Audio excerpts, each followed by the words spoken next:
So holy ghost, holy spirit god ముగించేద్దాం. So ఇప్పుడు అర్థమైంది కదా, మన లోపల పరిశుద్ధాత్మ దేవుడు ఉండి మన లోపల ఎన్నో బలహీనతలను భరిస్తున్నాడు. ఎన్నో తప్పులు, పొరపాట్లు చేసినా కూడా మన లోపలనే ఉండి మనల్ని సహిస్తున్నాడు. మనకు బోధిస్తున్నాడు. మనల్ని మారుస్తున్నాడు. మనల్ని దైవ మార్గంలోకి నడిపిస్తున్నాడు. ఈ లోకంలో ఉన్న వాటి నుంచి విడుదల కలిగించి దేవుళ్ళో ఉన్న వాటి మీద మనసు పెట్టుకునేలాగా చేస్తాడు. పరిశుద్ధాత్మ దేవుడు మనల్ని ఆత్మ ఫలాలలో, ఆత్మ వరాలలో ఎదగడానికి సహాయం చేస్తాడు. దేవుడి యందు నిరీక్షణ కలిగుండులాగా సహాయం చేస్తాడు. విశ్వాసంలో ఎదగడానికి సహాయం చేస్తాడు. సో కాబట్టి we need to praise Holy spirit God. We need to thank him. మనల్ని ఎన్నో రకాలుగా మారుస్తూ, మనల్ని ఎన్నో రకాలుగా చేంజ్ చేస్తూ, మనల్ని పరలోక మార్గం వైపు నడిపిస్తున్నాడు. సో నీ లోపల కంటికి కనపడకపోవచ్చు, నీ చెవికి వినపడకపోవచ్చు, నీ హృదయానికి అర్థం కాకపోవచ్చు. కానీ ఆయన నీ లోపలుండి ఎన్నో నీ లోపల మార్పులను తీసుకొస్తున్నాడు. నువ్వు దేవుని నమ్ముకొని విశ్వాసంలో ఇన్ని సంవత్సరాలు నిలకడగా ఉన్నావంటే ఆ ఆత్మ ఉంది కాబట్టే. దేవుని నమ్ముకొని నువ్వు వాక్యం చదువుకోగలుగుతున్నావు, ప్రార్థన చేయగలుగుతున్నావు, ఓర్పుతో సహనంతో ఉండగలుగుతున్నావు, దైవ మార్గంలో నడవగలుగుతున్నావు కాబట్టి ఆ ఆత్మ ఉంది కాబట్టే. అందుకే పరిశుద్ధాత్మ దేవుడి యొక్క పాత్ర మనందరి జీవితంలో ఎంతో గొప్పది. ఆయన లేకుండా నిజంగా మన జీవితం లేదు, మన జీవనం లేదు. మనం గ్రహించట్లేదు కానీ నీ లోపల ఎంతో కొంత పరిశుద్ధత. అందుకే ఈ భూలోకంలో నీతిగా, నిజాయితీగా, పరిశుద్ధంగా, పవిత్రంగా బ్రతకడం చాలా కష్టము. కానీ మనం ఎంతో కొంత నీతిగా, నిజాయితీగా, పరిశుద్ధంగా, పవిత్రంగా బ్రతకగలుగుతున్నామంటే because of holy spirit god. మనకైతే దేవుడు వాటిని ఆత్మ వలన బయలుపరిచి ఉన్నాడు. 1 కొరింథీయులకు రాసిన 2వ అధ్యాయం 10వ వచనం. ఆ ఆత్మ అన్నింటిని, దేవుని మర్మములను కూడా పరిశోధించుచున్నాడు. చూసారా, మన లోపల ఒక ఆత్మను పెట్టి ఆ ఆత్మ ద్వారా దైవ మర్మాలను బయలుపరుస్తున్నాడు. ఆ ఆత్మ అన్నింటిని, దేవుని మర్మములను కూడా పరిశోధించుచున్నాడు. సో మా మర్మాలు, దైవ మర్మాలు, పరలోక మర్మాలు, భూలోక మర్మాలు, వాక్యంలో ఉన్న మర్మాలు, దేవదూతల మర్మాలు, లేకపోతే పాతాళ లోకంలో ఉన్న మర్మాలు, ఆ భూమి సృష్టించే ఆది నుంచి రావాల్సిన మర్మాలు. ఇప్పుడు రివల్యూషన్ చాప్టర్ ఉంది, ప్రకటన గ్రంథము, అది భవిష్యత్తులో వచ్చే మర్మాలన్నీ కూడా రాసి పెట్టాడు. సో ఆ ఆత్మ లేకపోతే నీకు ఆ బైబిల్ అర్థం కాదు, నీకు వాక్యం అర్థం కాదు, ఆ దేవుడి యొక్క మర్మాలు అర్థం కాదు. సో ఆత్మ వలన బయలుపరిచి ఉన్నాడు. మనకైతే దేవుడు వాటిని ఆత్మ వలన బయలుపరుచున్నాడు. చూసారా, ఆత్మ వల్ల ప్రవచనాలు, ఆత్మ వల్ల వాక్యంలో ఉన్న మర్మాలు, ఆత్మ వల్ల శక్తి, ఆత్మ వల్ల జ్ఞానము, ఆత్మ వల్ల సహనము, ఆత్మ వల్ల ఓపిక, ఇవన్నీ కూడా పరిశుద్ధాత్మ వల్లనే. అందుకే మన ఆత్మ చెడాత్మ కాకుండా చూసుకోవాలి. మన లోపలికి దురాత్మ రాకుండా చూసుకోవాలి. అపవాదికి చోటు ఇవ్వకూడదు. నీ శరీరంలో అపవాదికి చోటు ఇవ్వకుండా చూసుకోండి. ఒక మనుష్యుని సంగతులు అతనిలో ఉన్న మనుష్యాత్మకే గాని మనుషులలో మరి ఎవనికి తెలియను. అలాగే దేవుని సంగతులు దేవుని ఆత్మకే గాని మరెవనికి తెలియవు. సో మన మనుషుల గురించి తెలుసుకోవాలంటే మనిషి ఆత్మ ఉంటే సరిపోతది. సో దేవుని గురించి తెలుసుకోవాలంటే దేవుడి ఆత్మ ఉండాలి. సో దేవుడి ఆత్మ లేకుండా దేవుడిని గురించి తెలుసుకోలేము. అందుకే నా లోపల ఆత్మను పెట్టి ఆయన గురించి తెలుసుకునేలాగా చేస్తాడు. అందుకే ఇప్పుడు అర్థమైందా నీకు దేవుడు ఈ శరీరాన్ని ఎందుకు ఇచ్చాడో? ఎందుకు నీకు ఈ శరీరాన్ని ఇచ్చాడంటే ఈ శరీరంలో ఆయన నివసించాలని కోరుకున్నాడు. నీ శరీరంలో ఆయన యొక్క ఆత్మను పెట్టి ఆ ఆత్మ ద్వారా నిన్ను ఆరాధించాలని, ఆత్మ ద్వారా నీతోట ప్రార్థనలు చేపించాలని, ఆత్మ ద్వారా దేవుణ్ణి నువ్వు తెలుసుకొని దేవుణ్ణి మహిమపరచాలని. అందుకే నీ శరీరంతో దేవుణ్ణి మహిమపరచు. సో అందుకే your bodies belongs to God. నీ దేవుడి యొక్క ఆలయము, దేవుడి యొక్క ఇల్లు నీ శరీరము.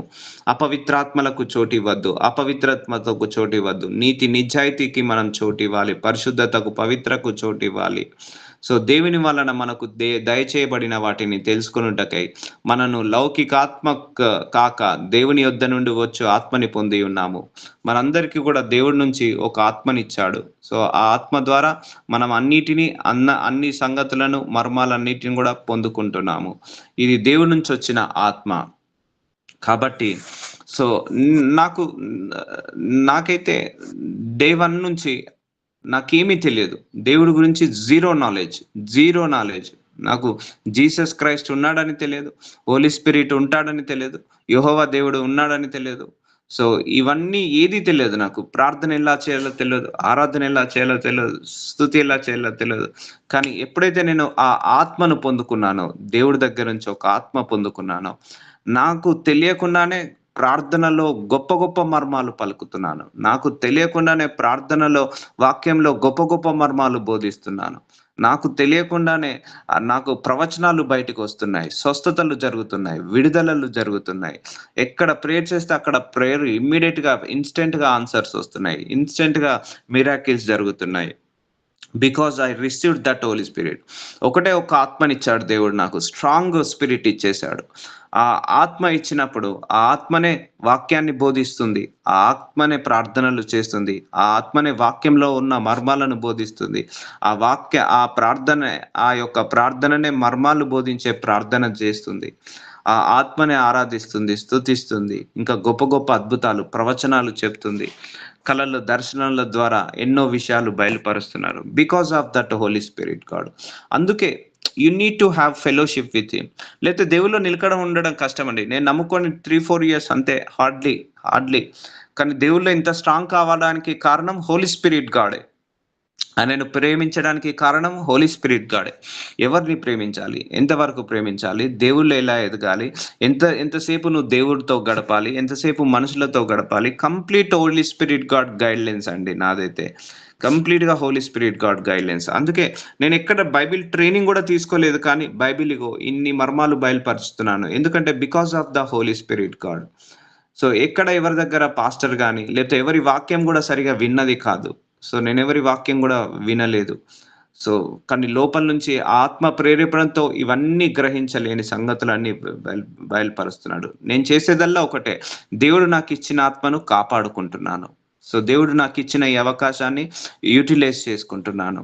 సో, జాగ్రత్తగా వాడుకుంటున్నాను. అందుకే మనకేదన్నా ఇస్తే దేవుడు దానిని జాగ్రత్తగా కాపాడుకోవాలి. ఏదైనా వరమిచ్చినా, ఫలమిచ్చినా, ఆస్తినిచ్చినా, చదువునిచ్చినా, జ్ఞానాన్నిచ్చినా, ఏదిచ్చినా గూడా జాగ్రత్తగా కాపాడుకోవాలి. సో, అందుకే దేవుడు నాకు ఈ ఆత్మనిచ్చాడు. నేను జాగ్రత్తగా కాపాడుకుంటాను. నాకు ఈ జన్మనిచ్చాడు. జాగ్రత్తగా కాపాడుకుంటాను. సో, నాకు నోరునిచ్చాడు. జాగ్రత్తగా కాపాడుకుంటాను. కళ్ళనిచ్చాడు. జాగ్రత్తగా కాపాడుకుంటాను. చెవులనిచ్చాడు. జాగ్రత్తగా కాపాడుకుంటాను. ఈ జీవితం ఇచ్చాడు. జాగ్రత్తగా కాపాడుకుంటాను. దేవుడు ఏ ఆశీర్వాదం ఇచ్చినా గుర్తుపెట్టుకోండి. అది జాగ్రత్తగా వాడాలి. జాగ్రత్తగా కాపాడుకోవాలి.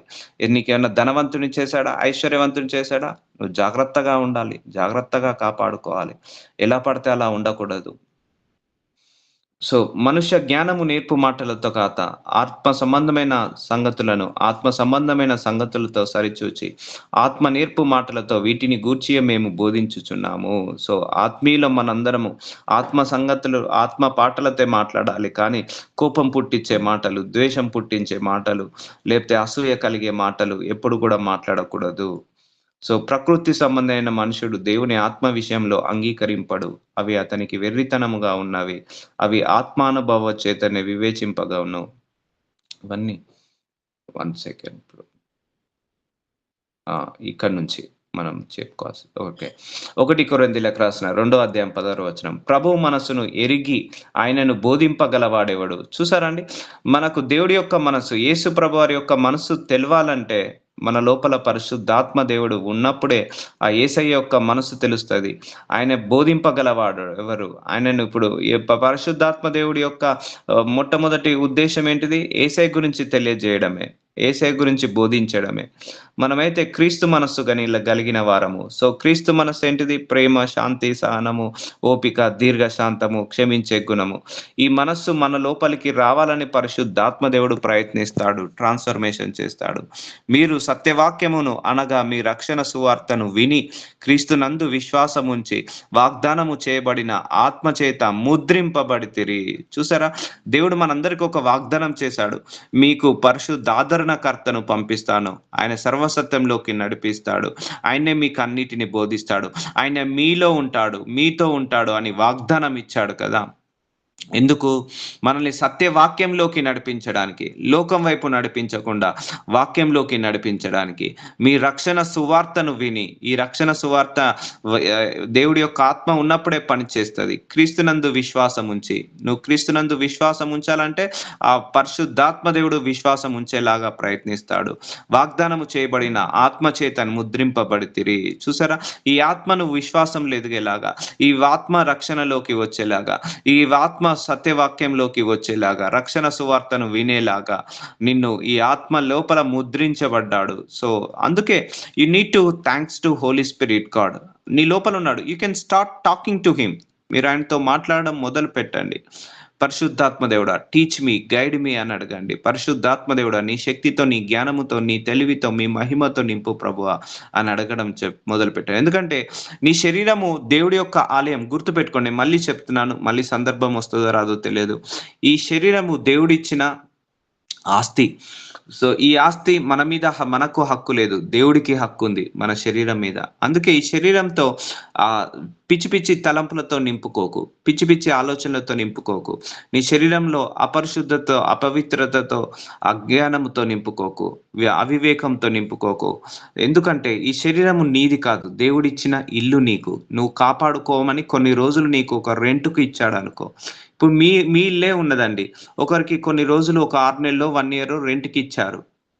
రెంట్‌కిచ్చిన తర్వాత ఆ ఇల్లుని వాళ్ళు గోడలు ఖరాబ్ చేశారు. బండలు పగలగొట్టారు. లేకపోతే స్లాబ్‌ని ఖరాబ్ చేశారు. మీకు కోపమొస్తదా? రాదా? అలాగే ఈ శరీరాన్ని కూడా దేవుడి యొక్క ఆస్తి, దేవుడి యొక్క ఇల్లు. సో, ఆయనకు కూడా కోపమొస్తదా? రాదా? అందుకే ఈ శరీరంతో నువ్వు దేవుణ్ణి మహిమపరచు. నీ లోపల ముద్రించబడి ఉన్నాడు పరిశుద్ధాత్మ దేవుడు. దేవుని మహిమకు కీర్తి కలుగుటకై ఎఫెసీలకు రాసిన 1:14 ఆయన సంపాదించుకొనున్న ప్రజలకు విమోచనము కలుగు నిమిత్తము ఈ ఆత్మ చూసారా? మనల్ని సంపాదించుకున్నాడు. సో, మనందరికి విమోచన కలుగుటకు, అంటే అపవాది క్రియల నుంచి విమోచన కలుగుటకు, ఈ లోక సంబంధమైన క్రియల నుంచి, శరీర క్రియల నుంచి విమోచన కలుగు నిమిత్తము ఈ ఆత్మ మన స్వాస్థ్యమునకు సంచకరువుగా ఉన్నాడు. సో, మన స్వాస్థ్యమునకు అంటే మన లోపలుండి మనకు సొత్తులాగా ఉన్నాడు. మనను ఒక ఆదరణకర్తలాగా ఉన్నాడు ఈ ఆత్మ. అంటే so, you are completely belongs to Holy spirit God. ఏందంటే నువ్వు ఆయన సొత్తువు. నీ శరీరంలో నివసిస్తున్నాడు. నిన్ను ఇంటర్నల్‌గా మారుస్తున్నాడు. అందుకే నేను ఒకటే చెప్తానండి. మనం ఇంటర్నల్‌గా మారాలంటే పరిశుద్ధాత్మ దేవుడి వల్లనే సాధ్యమవుతది. ఇప్పుడు నేనున్నాను. స్నానం చేయాలంటే నీళ్లుండాలి, షాంపూ ఉండాలి, పైన క్లీన్ చేసుకుంటాను. నా హెడ్ బాత్ క్లీన్ చేసుకుంటాను. శరీరాన్ని క్లీన్ చేసుకుంటాను. కానీ లోపల ఇన్నర్ బాడీ క్లీన్ కావాలంటే పరిశుద్ధాత్మ దేవుడు ఉంటేనే ఇన్నర్ బాడీ క్లీన్ అవుతది.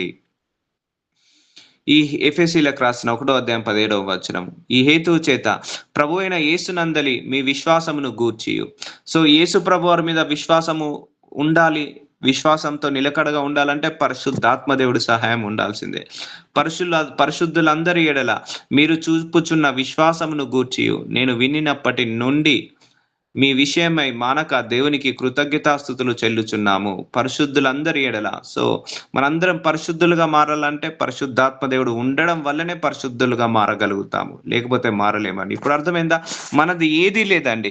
లోపల పరిశుద్ధాత్మ దేవుడు ఉన్నాడు కాబట్టే నువ్వు పరిశుద్ధంగా ఉండగలుగుతున్నావు, నీతిగా ఉండగలుగుతున్నావు, పవిత్రంగా ఉండగలుగుతున్నావు, జ్ఞానంతో నిండగలుగుతున్నావు, సహనంతో ఉండగలుగుతున్నావు, ఓపికతో ఉండగలుగుతున్నావు, వాక్యాన్ని బోధించగలుగుతున్నావు, వాక్యాన్ని చదువుకోగలుగుతున్నావు, వాక్యాన్ని వినగలుగుతున్నావు, ప్రార్థనలు చేయగలుగుతున్నావు, మందిరానికి వెళ్ళగలుగుతున్నావు, ఆరాధన స్తుతులు చేయగలుగుతున్నావు, ప్రార్థనకు జవాబు వచ్చినా రాకపోయినా దేవుడే నువ్వే దిక్కు అని అనగలుగుతున్నావు.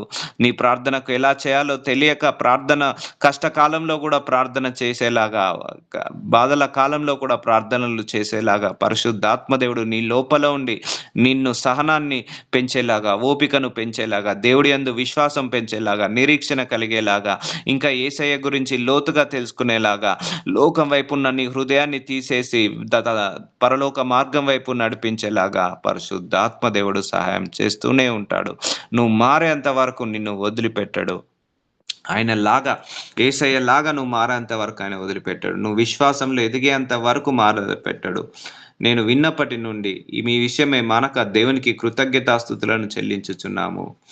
సో, అపోస్తుల కార్యాలు 4:30 రోగులను స్వస్థతపరచుటకును నీ పరిశుద్ధ సేవకుడైన యేసు నామము ద్వారా సూచన క్రియలు మహత్కార్యములు చేయుటకు నీ చెయ్యి చాచి ఉండగా నీ దాసులు బహుధైర్యంగా నీ వాక్యము బోధించినట్లు అనుగ్రహించుము. చూసారా? ఈ పరిశుద్ధాత్మ దేవుడు ఉంటేనే మనం రోగులను స్వస్థతపరచగలుగుతాము. సో, పరిశుద్ధాత్మ దేవుడు ఉంటేనే సూచన క్రియలు మహత్కార్యాలు జరుగుతాయి. పరిశుద్ధాత్మ దేవుడు ఉంటే ధైర్యంగా వాక్యాన్ని బోధించగలుగుతాము. సో ఈ హోలీ స్పిరిట్ గాడ్ ఉండడం వల్లనే ఇవన్నీ కార్యాలు. ఇవన్నీ పరిశుద్ధాత్మ దేవుడి కార్యాలు, మన కార్యాలు కావు. వారు ప్రార్థన చేయగానే వారు కూడి ఉన్న చోట కంపించెను. అప్పుడు వారందరూ పరిశుద్ధాత్మతో నిండిన వారై. చూసారా అండి? వారందరూ ప్రార్థన చేయగా, నువ్వు పరిశుద్ధాత్మతో నిండాలంటే ప్రార్థన చేయాలి. నువ్వు మనుషులతో గడిపినంత సేపు పరిశుద్ధాత్మతో నిండుకోలేవు. మనుషుల ఆత్మతోటే నిండుకుంటావు. నువ్వు ప్రార్థన చేస్తున్నప్పుడు వారందరూ కూడా, అందరూ ఒక్కరు కూడా కాదు, అందరూ కూడా పరిశుద్ధాత్మతో నిండిన వారై దేవుని వాక్యము ధైర్యంగా బోధించిరి. సో దేవుడి వాక్యాన్ని ధైర్యంగా బోధించాలంటే పరిశుద్ధాత్మ దేవుడు ఉండాల్సిందే నీ లోపల. సో పరిశుద్ధాత్మ దేవుడు నీ లోపల నిండుకోవాలంటే ప్రార్థన చేయాల్సిందే. ఇప్పుడు అర్థమైందా? ఎలా నువ్వు నింపబడతావు? పరిశుద్ధాత్మతో నిండిన వారై. సో నీ లోపల, నా లోపల పరిశుద్ధాత్మ దేవుడు ఉన్నాడు. మనం ఎలా నిండబడతాము? ఎవరైతే ఎక్కువ ప్రార్థనలు చేస్తారో, ప్రార్థన పరులుగా ఉంటారో, వాళ్ళ లోపల పరిశుద్ధాత్మ దేవుడు నింపబడతాడు. అర్థమైందా? నువ్వు ప్రార్థన చేయకపోతే నీ పరిశుద్ధాత్మ దేవుడు డ్రై అయిపోతుంటా అంటాడు. అందుకే ఆత్మను ఆర్పకుడి అంటారు. నీ ప్రార్థన నూనె లాంటిది. ఒక దీపానికి నూనె వేస్తే ఎలాగైతే వెలుగుతుందో, నీ పరిశుద్ధాత్మ దేవుడికి నీ ప్రార్థన నూనె లాంటిది. అలా ప్రజ్వలిల్తాడు. అప్పుడు నువ్వు కూడా పరిశుద్ధాత్మతో నిండుకున్నప్పుడు నువ్వు కూడా ధైర్యంగా దేవుడి వాక్యాన్ని బోధించవచ్చు. అందుకే fill with your Holy spirit God. ఆ ద్వేషంతో నిండుకోక, పగతో నిండుకోక, ప్రతీకారంతో నిండుకోక, అసూయతో, గర్వముతో నిండుకోక, పరిశుద్ధాత్మ శక్తితో నిండుకో, పరిశుద్ధాత్మ అగ్నితో నిండుకో, పరిశుద్ధాత్మ ఫలాలతో, వరాలతో నిండుకో. అప్పుడు నువ్వు పరిశుద్ధాత్మ శక్తితో నిండుకోవాలంటే ప్రార్థన మాత్రమే సహాయం చేస్తుంది. ఇప్పుడు అర్థమైందా? అందరి లోపల పరిశుద్ధాత్మ ఉంది. ఎవరు అయితే ఎక్కువ ప్రార్థన పరులుగా ఉంటారో వాళ్ళ లోపల పరిశుద్ధాత్మ దేవుడు నిండుతాడు. అప్పుడు ధైర్యంగా వాక్యం బోధించిరి. కాబట్టి మీరు సమాధానమును, ఎఫెసీలకు రాసిన 4:1 బంధము చేత ఆత్మ కలిగించు ఐక్యమును కాపాడుకొనుటయందు శ్రద్ధ కలిగిన వారై ప్రేమతో ఒకనికొకడు సహించుచు. సో ప్రేమ అనేది చాలా ఫలము. పరిశుద్ధాత్మ ఫలంలో ఒక ఫలము. నువ్వు ప్రేమగా అందరితో మాట్లాడంటే నువ్వు పరిశుద్ధాత్మ దేవుడితో నిండుకున్నప్పుడే ప్రేమలో ఉంటబడతావు. సమాధానము, మీరు పిలువబడిన పిలుపునకు తగినట్లుగా దీర్ఘశాంతముతో కూడిన సంపూర్ణ వినయంతోను. సో దీర్ఘశాంతము రావాలంటే మళ్ళీ పరిశుద్ధాత్మ దేవుడు రావాలి. ఇవన్నీ నువ్వు ప్రేయర్ చేసుకున్నప్పుడే అమ్మా దీర్ఘశాంతం వచ్చేది, సంపూర్ణ వినయం వచ్చేది, సాత్వికము వచ్చేది. సో ర్యాష్ మెంటాలిటీ ఉండకూడదు, సాత్వికమైన మెంటాలిటీ ఉండాలి. హార్డ్ మెంటాలిటీ ఉండకూడదు, స్టబ్బర్ మెంటాలిటీ ఉండకూడదు. సో ఇవన్నీ కూడా పరిశుద్ధాత్మ దేవుడు తీసివేస్తాడు. దీర్ఘశాంతము, ప్రేమ, కరుణ, వినయము, సాత్వికము, ఇలా నడుచుకునే తత్వం ఉన్న వాళ్ళు పరిశుద్ధాత్మతో ఉండాలి. కొంతమంది ర్యాష్ గా మాట్లాడతారు, ర్యాష్ గా బిహేవ్ చేస్తారు, కసురుకుంటారు. ఇవన్నీ పరిశుద్ధాత్మ కార్యాలు కావమ్మా. ప్రేమతో మాట్లాడాలి, ఆప్యాయతో మాట్లాడాలి, బలంగా ప్రార్థనలో ఎదగాలి, ఆత్మతో నింపబడాలి. కోపపడుడు గాని పాపము చేయకుడి. సో పాపము చేయకుడి. సూర్యుడు అస్తమించే వరకు మీ కోపమును నిలిచి ఉండకూడదు. సో కోపము, కొంతమందికి మాటికి కోపం వస్తుంది. ఆ కోపాన్ని తగ్గించుకునేలాగా పరిశుద్ధాత్మదేవుడు సాయం చేశాడు. కోపం అంటే ఇప్పుడు పిల్లలు ఉంటారు, స్కూల్కి వెళ్ళారు అనుకోండి, ఆ కోపం వేరు. కొంతమంది పగబడతారు, వాళ్ళను చంపేయాలన్న పగబడతారు, ఈ కోపం వేరు. మన కోపం ఎలా ఉండాలంటే ఒకరు బాగుపడేలాగా ఉండాలి. ఇప్పుడు పిల్లలు స్కూల్కి వెళ్ళలేదు అనుకో, కోప్పడతాము. వాళ్ళు సరిగా తినకపోయినా కోప్పడతాము. ఫస్ట్ బుద్ధిగరించి చెప్తాము, ప్రేమతో చెప్తాము, తర్వాత ఆప్యాయంగా చెప్తాము. వినకపోతే కొంచెం కోప్పడతాము. ఎందుకు? వాళ్ళ బాగు కోసమే. వాళ్ళ ఆహారం తీసుకుంటే బలంగా ఉంటారు, వాళ్ళు చదువుకుంటే భవిష్యత్తు బాగుంటది అని వాళ్ళకు మనము కోప్పడతాము. ఆ కోపం వేరు. కొంతమంది నాశనం కావాలని కోప్పడతారు, కొంతమంది చంపేయాలన్నంత కోపం ఉంటది, కొంతమందికి మోసం చేయాలన్నంత కోపం ఉంటది, కొంతమందికి అన్యాయం చేయాలన్న కోపం ఉంటది. సో ఆ కోపము పనికి రాదు. అది ఒకవేళ ఉంటే సూర్యుడు అస్తమించే వరకు నువ్వు తీసేసావు. నీకొకరితో గొడవైంది, నీ భర్తతో, నీ భార్యతో, నీ ఇరుగువాడితో, నీ పొరుగువాడితో గొడవైంది. అది సూర్యుడు అస్తమించే వరకే ఆ గొడవను నువ్వు మర్చిపోవాలి. నెక్స్ట్ డేకి క్యారీ ఫార్వర్డ్ చేయొద్దు ఆ కోపాన్ని. కొంతమంది 20 సంవత్సరాలు, 30 సంవత్సరాల కోపాన్ని గూడా మనసులో పెట్టుకొని బాధపడి, లేకపోతే అది కోపం పెంచుకొని, పగ పెంచుకొని, ప్రతీకారం పెంచుకొని ఇలా ఉంటారు. నో, హృదయం స్వస్థత పడాలి. సో, నీ కోపము సూర్యుడస్తమించే వరకు ఉండకూడదు. పాపము చేయకుడి. పాపం చేయకుండా, వ్యభిచారం చేయకుండా, అన్యాయం, అక్రమం, మోసం చేయకుండా, లేకపోతే మందు తాగకుండా, లేకపోతే ఇంకా డ్రగ్స్, ఆల్కహాల్ తీసుకోకుండా, ఇలాంటి బానిసత్వం కాకుండా నీ శరీరాన్ని పరిశుద్ధాత్మ దేవుడు కాపాడుతాడు. అపవాదికి చోటు ఇయ్యకుడి. నువ్విస్తేనే చోటు అపవాదికి ఉంటాడు. ఒకటే గుర్తుపెట్టుకోండి. నేను మళ్ళీ చెప్తున్నాను. అపవాదికి చోటు ఇయ్యకూడంటే, నువ్వు కోపానికి చోటిచ్చినా, నువ్వు అపవాదికి చోటిచ్చినట్టే. నీ లోపల క్షమించలేని గుణమున్న అపవాదికి చోటిచ్చినట్టే. జాగ్రత్తగా వినండి. ప్రేమించే గుణము లేకపోయినా అపవాదికి చోటిచ్చినట్టే. నీ లోపల దుర్బుద్ధి, దురాశ, కామపు తలంపులు, దురాశ, దురాలోచనలు, చెడు తలంపులు ఉన్న అపవాదికి చోటిచ్చినట్టే. నీ లోపల అపవిత్రత, అపరిశుద్ధత, అవినీతి ఉన్న అపవాదికి చోటిచ్చినట్టే. అందుకే నేను చెప్పాను, దేవుడిని అడగాలి. నువ్వు ప్రేయర్ చేసుకోవాలి. Close all the doors which is not open by you అని. ఇవన్నీ అపవాది ఓపెన్ చేసే ద్వారాలండి. కోపము, పగ, ప్రతీకారము, దుర్బుద్ధి, దురాశ, దురాలోచనలు, క్షమించలేని గుణము, పగబట్టడం, బూతులు మాట్లాడడం, ద్వేషించడము, ఇవన్నీ కూడా అపవాదికి నీ విషయంలో కడుతున్న కట్లు. అపవాది నీ విషయంలో కడుతున్న సంకెళ్ళు. ఇప్పుడు చూడండి, ఒక మనిషిని ద్వేషిస్తే 20-30 సంవత్సరాలైనా ఆ ద్వేషం పోదు. వాడు అపవాది నీకు కట్టినా అది సంకెళ్ళు. అది తెగిపోవాలి. అది తెగిపోవాలంటే నువ్వు ఫాస్టింగ్ ప్రేయర్ చేసినప్పుడు నీ లోపల ఆ ద్వేషించే గుణం పోయి ప్రేమించే గుణం వస్తది. సో, గట్టిగా అరిచే గుణం పోయి మెల్లగా మాట్లాడే గుణం వస్తది. అపవాదికి చోటు ఇయ్యకుడి. అసూయ. సో, కొంతమంది ఒకరు బాగుపడితే తట్టుకోలేరు. అసూయ. అపవాదికి చోటు ఇయ్యకుడి. నీ లోపల అసూయ ఉందా? అపవాదికి చోటిచ్చినట్టే. గర్వం ఉందా? అపవాదికి చోటిచ్చినట్టే. కానీ ఎవరో ఒకరి శరీరంలో తప్పకుండా అసూయ ఉంటది, గర్వం ఉంటది, అహంకారం ఉంటది, క్షమించలేని గుణం ఉంటది. కానీ వీటన్నిటిని ప్రేయర్ చేసి వర్కౌట్ చేయాలి. లేకపోతే అపవాది నీతో కాంటాక్ట్ లో ఉన్నట్టు, నువ్వు అపవాదికి చోటిచ్చినట్టు. సో, అర్థమవుతుందా అండి? సో, నీ శరీరము దేవుడి యొక్క ఆలయం. నువ్వు దేవుడికి చోటివ్వాలా, అపవాదికి చోటివ్వాలా? నీ ఇష్టము. ఆ అపవాదిని జయించే శక్తి నీ లోపలనే ఉంది. గుర్తుపెట్టుకోండి.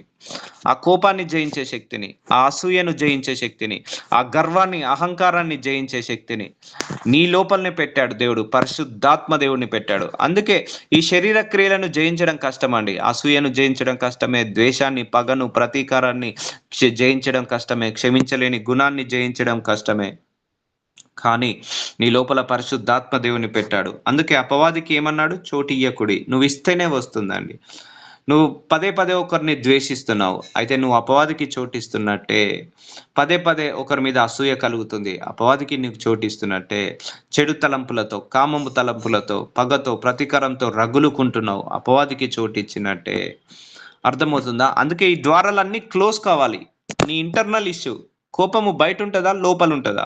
అసూయ బయట ఉంటదా, లోపల ఉంటదా? గర్వము బయట ఉంటదా, శరీరం లోపల ఉంటదా? క్షమించలేని గుణము శరీరం బయట ఉంటదా, లోపల ఉంటదా? ఇవన్నీ లోపల ఉంటాయి. ఈ లోపల, నీ శరీరం లోపల అపవాదికి చోటివ్వకు. దేవుడికే చోటివ్వు. దేవుడి యొక్క శక్తికే చోటివ్వు. పరిశుద్ధాత్మ దేవుడికే చోటివ్వు. అర్థమవుతుందా? వినువారికి మేలు కలుగునట్లు అవసరం బట్టి క్షేమాభివృద్ధికరమైన అనుకూల వచములనే పలుకుడి గాని దుర్భాష ఏదైనాను మీ నోట రానియకుడి. ఎఫెసీలకు రాసిన 4:29 నీ నోటి నుంచి బూతులు వస్తున్నాయి, దుర్భాష వస్తున్నాయా? అయితే నువ్వు అపవాదికి చోటిచ్చినట్టే. సో, వినువారికి మేలు కలుగునట్లు మంచి మాటలు మాట్లాడాలి, మంచిగా మాట్లాడాలి. మంచి మాటలు. ఒక మాట మాట్లాడితే 10 మందికి ఒక జ్ఞానము రావాలి. అబ్బా! వీడితో గంట సేపు కూర్చుంటే నాకు ఒక మంచి జ్ఞానం వచ్చింది. సో, ఆ అష్యూరెన్స్ నేనైతే ఇవ్వగలుగుతానండి. నాతోటి ఒక రోజు ఒక గంట సేపు మీరు కూర్చుంటున్నారు కదా! నేనేమైనా ఎక్స్‌ట్రాలు మాట్లాడుతున్నానా? ఈ లోకంలో సంబంధమైన వాళ్ళ గురించి, వీళ్ళ గురించి చెప్తున్నానా? మంచి దేవుడి మాటలే మాట్లాడుతున్నాను. దేవుడి మాటలే పలుకుతున్నాను. చాలా రుచికరమైన భోజనమే మీ అందరికీ పెడుతున్నాను. మీకు మేలు కలిగేటట్టే. ఇప్పుడు నేను బోధించే ఏ బోధన కూడా మీకు నష్టం జరగదండి. మీకు మేలే జరుగుతది. మీకు మంచే జరుగుతది. మంచి మాటలే చెప్తున్నాను. దేవుడి మాటలే చెప్తున్నాను. ఇంక ఏ లోక సంబంధమైన మాటలు చెప్పట్లేదు. క్షేమాభివృద్ధికరమైన అనుకూల వచనమునే పలుకుడి. ఒక వ్యక్తి ఫెయిల్ అయ్యాడు ఎగ్జామ్‌లో. పర్లేదు నాన్న, మళ్ళా కష్టపడి సంపాదించు. మళ్ళా కష్టపడి చదువుకో. మళ్ళీ రాయి. నువ్వు పాస్ అయితావు తప్పకుండా. అందరికంటే నువ్వే గ్రేట్ అవుతావు. సో, క్షేమాభివృద్ధికర అనుకూల వచనం. అంతేగాని నువ్వు సబ్జెక్ట్‌లో పాస్ అయ్యావు, ఫెయిల్ అయ్యావు. గాడిదలు కాస్తావు, బర్రెలను కాస్తావు, పాల ప్యాకెట్‌లేసుకుంటావు, బజ్జీలేసుకుంటావు. నువ్వు చదవపోతే గాడిదలు కాస్తావు. సో, ఇలాంటి మాటలు మాట్లాడకండి. ఇది క్షేమకరమైన మాటలు కాదు. వాడు పెద్దగయినాక అదేలాగా తయారవుతాడు. ఫెయిల్ అయితే ఏంటండి? ప్రోత్సహించండి. పేరెంట్స్ ప్రోత్సహించకపోతే ఇంకెవరు ప్రోత్సహిస్తారు?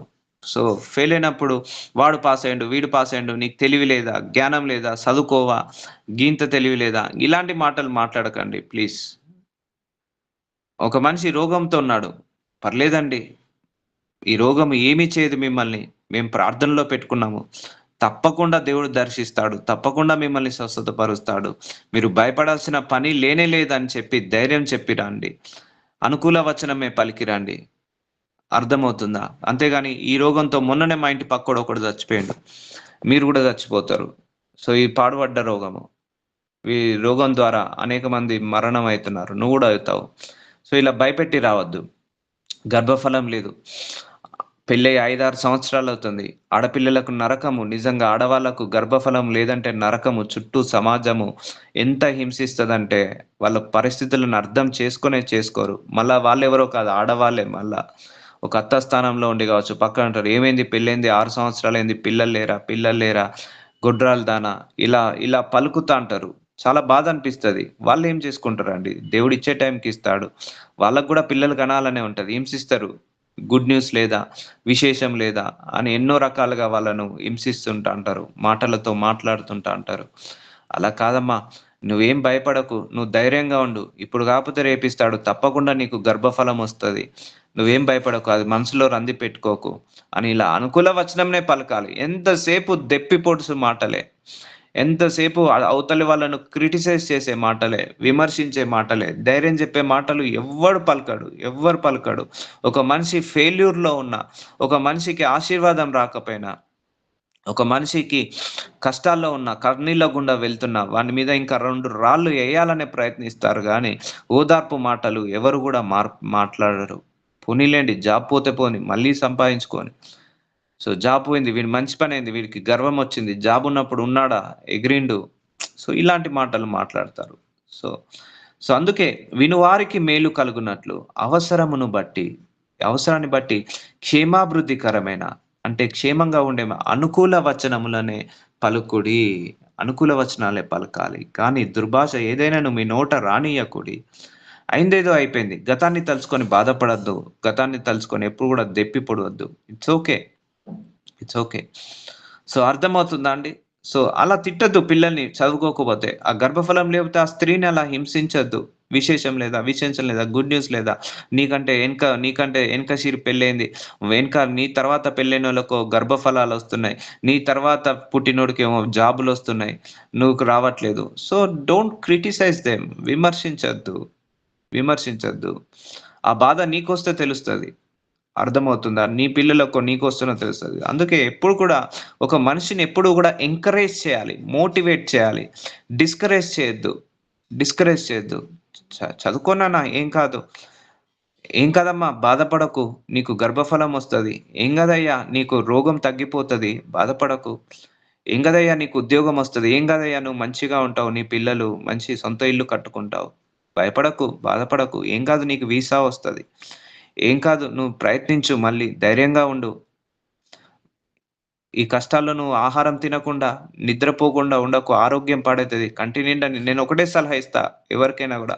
బ్రదర్, నాకు కష్టాలున్నాయంటే నేను ఒకటే చెప్తా. కడుపు నిండా తిని, కంటి నిండా నిద్రపో అమ్మా అంటాను. నువ్వు ఉపవాసం నువ్వు అన్నం తినకుండా, నిద్రపోకుండా ఉన్నంత మాత్రాన ఆ సమస్యలకు పరిష్కారము దొరకదు. నేను గూడా అదే పని జేస్తా. నాకేదైనా కష్టం ఎక్కువొచ్చినా, ఏదొచ్చినా ఫస్ట్ కడుపు నిండా తిని, కంటి నిండా నిద్రపోతా. ఫస్ట్ లోకం వైపు నా చెవులు పెట్టను. నేను అందుకే నా కష్టం గూడా ఎవరికీ చెప్పుకోనమ్మా. ఎందుకంటే చెప్పుకుంటే దెప్పి పొడిచే వాళ్ళే ఉంటారు. చెప్పుకుంటే క్రిటిసైజ్ చేసే వాళ్ళే ఉంటారు. విమర్శించే వాళ్ళే ఉంటారు. ఓదార్చే వాళ్ళు ఎవరు ఉండరు. ధైర్యం చెప్పే వాళ్ళు ఎవరు ఉండరు. అందుకే I'm the self motivated person. నాకు నేను ధైర్యం చెప్పుకుంటా. నాకు నేను చెప్పుకుంటా. నాకు నేను బోధించుకుంటా. నాకు నేను నిలబడతా. ఎన్ని కష్టాలొచ్చినా గూడా నాకు నేను ధైర్యం తెచ్చుకొని నిలబడతా. ఎవ్వరికీ గూడా చెప్పుకోను. ఎందుకంటే చెప్పుకుంటే ఆ కష్టం తీరిపోతదంటారు. కానీ చెప్పుకుంటే నీ కష్టం ఇంకా ఎక్కువవుతదని నేను నమ్ముతాను. అది తీర్చరు. నువ్వు దేవుడికి చెప్పుకో. దేవుడు తీరుస్తాడు. మనుషులకు చెప్పుకోకు. మనుషులు తీర్చలేరు. అందుకే దుర్భాష ఏదైనాను మీ నోట రానీయకుడి. ఇవన్నీ పరిశుద్ధాత్మ దేవుడి కార్యాలు కావు. దుర్భాష అనేది. ఇలా ఇలా అనుకూల వచనాలు. సో, దేవుడుంటే నీ లోపల అనుకూల వచనాలు పలుకుతావు. సో, అందుకే I will stay away from negative mind set people అమ్మ. అదెవ్వరైనా పర్లేదు. నా ఆత్మను, నా ఆత్మీయతను పాడు చేసే ఏ మాట గూడా నా చెవిలో పడొద్దు. నా చెవిలో పడొద్దు. వాళ్ళకు దూరంగా ఉంటాను. నెగెటివ్‌గా మాట్లాడేవాళ్ళు, విమర్శించేవాళ్ళు, దూషించేవాళ్ళు, అసూయ పడేవాళ్ళు I will stay away. I will stay away. నేను వాళ్ళకు దూరంగా ఉంటాను. ఎందుకంటే ఎండ్ ఆఫ్ ది డే నా ఆత్మ, నా ఆత్మీయత, నా ఆత్మ ఫలాలలో ఎదగడం ఇంపార్టెంట్. అందుకే నా చెవిలో పడే మాటలు కూడా ఇనసొంపుగా ఉండాలి. అర్థమైందా? మనం మాట్లాడితే గూడా అవతలోడికి ఇనసొంపుగా ఉండాలి. నెగెటివ్‌గా మాట్లాడడం, వాళ్ళ గురించి, వీళ్ళ గురించి విమర్శించడం, వాళ్ళ మీద, వీళ్ళ మీద ద్వేషించడం, వాళ్ళ మీద, వీళ్ళ మీద చాడీలు చెప్పడం, ఇవన్నీ గూడా అపవాది క్రియ. ఇవన్నీ కూడా అపవాది క్రియ. ఇవన్నీ కూడా అపవాది క్రియ. నీ లోపల పరిశుద్ధాత్మ దేవుడన్నాడు. నా లోపల పరిశుద్ధాత్మ దేవుడు ఉన్నాడమ్మా. నేను అలో చేయను ఏది పడితే అది వినడానికి. ఒక మనిషి గురించి నెగెటివ్‌గా చెప్పినా, నెగెటివ్‌గా మాట్లాడినా నేను అలో చేయను. నేను అలో చేయను. అవతలి వాళ్ళకు కంటైనా మంచిదే. అవతల వాళ్ళకు ఏమనుకున్నా మంచిదే. నేను వినను. ఎందుకంటే I don't want listen to them. నెగెటివ్‌గా మాట్లాడొద్దు ఎప్పుడు గూడా ఒక మనిషి గురించి. మన లోపల గూడా లోపాలుంటాయి. మన గురించి నెగెటివ్‌గా ఎందుకు మాట్లాడుకోలేము? వేరే వాళ్ళ గురించి ఎందుకు నెగెటివ్‌గా మాట్లాడతాం? So, these all are not the spirit of God. ఇవన్నీ స్పిరిట్ ఆఫ్ గాడ్ నుంచి వచ్చినది కాదు. సో, దేవుని పరిశుద్ధాత్మను దుఃఖపరచకుడి. చూసారా అండి? పరిశుద్ధాత్మ దేవుని దుఃఖపరచకూడదు. విమోచ దినం వరకు ఆయన యందు మీరు ముద్రింపబడి ఉన్నారు. మన యందు ఆయన ఏమై ఉన్నాడు? ముద్రించబడి ఉన్నాడు. విమోచన దినం వరకు. విమోచన దినం వరకు. సో, మనం ఈ తుది శ్వాస విడిచేంత వరకు మన లోపల ముద్రించబడి ఉంటాడు. దుఃఖపరచకు. నువ్వు బైబిల్ చదవక దుఃఖపరచకు. నువ్వు బూతులు మాట్లాడి దుఃఖపరచకు. బూతులు మాట్లాడి దుఃఖపరచకు. అర్థమవుతుందా? నువ్వు వాక్యాన్ని వినక, వాక్యానుసారంగా బ్రతకక దుఃఖపరచకు. నీ లోపల అసూయ, గర్వము, అహంకారంతో పెట్టుకొని కూర్చోడు. నీ శరీరంతో వ్యభిచారం చేసినా అది దుఃఖపరిచినట్టే పరిశుద్ధాత్మ దేవుని. అర్థమవుతుందా? సో, నువ్వు శరీరంతో లిక్కర్, ఆల్కహాల్ తాగినా, డ్రగ్స్ తీసుకున్నా, నువ్వు పరిశుద్ధాత్మ దేవుని దుఃఖపరిచినట్టే. నీ శరీరమంతా అసూయతో, గర్వంతో, అహంకారంతో, పగతో, ప్రతీకారంతో ద క నింపబడుతున్నావా? అయితే నువ్వు పరిశుద్ధాత్మను దుఃఖపరచునట్టే. ఇవన్నీ పరిశుద్ధాత్మ దేవుడికి నచ్చవు. లోపలుండి ఆయన బాధపడతాడు. లోపలుండి ఆయన దుఃఖపడతాడు. విమోచన దినం వరకు ఆయన ముద్రించబడి ఉన్నాడు కాబట్టి so you need to be more careful. You need to be more careful. So Holy Spirit, God living in your body, listen to me, listen to me. ఇప్పటి వరకు మీరు ఈ వాక్యం నిజంగా మీకు తెలియకపోవచ్చు. అందుకే మీరు ఇలా బిహేవ్ చేసి ఉండొచ్చు. నీ లోపల ఆత్మ ఉంది. దేవుడి బిడ్డవంటే దేవుడి బిడ్డలాగానే నువ్వు ప్రవర్తించు. అపవాది బిడ్డలాగా ప్రవర్తించకు. అర్థమవుతుందా అండి? అపవాది బిడ్డలాగా నువ్వు ప్రవర్తించకు. So god bless you. Lord Jesus, thank you so much for the wonderful message my lord. అయ్యా, మంచి వచనాలను, మంచి ఆత్మీయ పాఠాలను మా అందరికి బోధిస్తున్నందుకు, మా అందరికి నేర్పిస్తున్నందుకు పరిశుద్ధాత్మ దేవుడా మీకే వందనాలు, మీకే స్తోత్రాలు, మీకే కృతజ్ఞతాస్తుతులను చెల్లిస్తున్నాను తండ్రి. ఆమేన్.